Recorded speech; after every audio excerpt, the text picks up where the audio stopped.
সরকার বৃহত্তর অনেক পদক্ষেপ নিয়েছে কর্মমুখী শিক্ষা ব্যবস্থা করবার জন্য, যেটা মাননীয় প্রধানমন্ত্রী জনাব তারেক রহমান একদম প্রথম থেকে পরিষ্কার করেছে। মাধ্যমিক থেকে কর্মমুখী শিক্ষা প্রদান করা শুরু হয়ে যাচ্ছে। তারপর আপনার টেকনিক্যাল ডিভিশনটাও, টেকনিক্যাল অ্যান্ড ভোকেশনাল ট্রেনিং, এই ডিভিশনটাও শিক্ষা মন্ত্রণালয়ের অধীনে।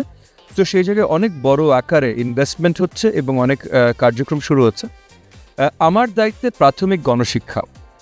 প্রাথমিক যেহেতু আপনার 10 year old পর্যন্তই যায়, এখানে আসলে আপনার ওই কারিগরি শিক্ষার খুব বড় কোনো জায়গা বা কোনো জায়গাই নেই। তবে গণশিক্ষার জায়গাটাতে আমরা চেষ্টা করছি, আমরা বড় একটা প্রজেক্ট নামিয়েছি স্কিল4 প্রজেক্ট।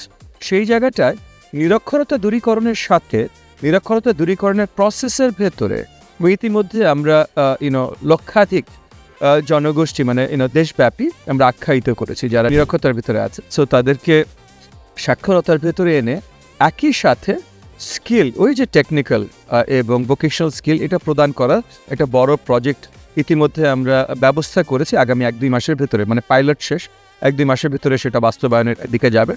ওভারঅল পুরো সরকার ব্যবস্থা এখন ধাবিত হচ্ছে কর্মমুখী শিক্ষাকে বাস্তবায়ন করার। তরুণদের আসলে সবসময় চোখ নজরে রাখতে হবে যে আগামী দিনগুলোতে তারা কোন স্কিলটা নিয়ে নিজেকে তৈরি করতে পারবে এবং নিজের একটা ক্যারিয়ার গড়তে পারবে।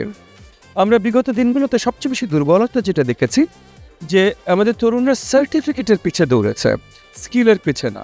সো অনেকগুলো সার্টিফিকেট আছে, কিন্তু কাজ করতে বললে কাজ কিছু জানে না।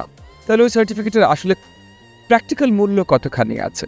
সো সেই জায়গা থেকে স্কিল ফোকাস যদি তরুণরাও চিন্তা করে, তাহলে তাদের ভবিষ্যৎ আরও সুন্দরভাবে গড়তে সক্ষম হবে।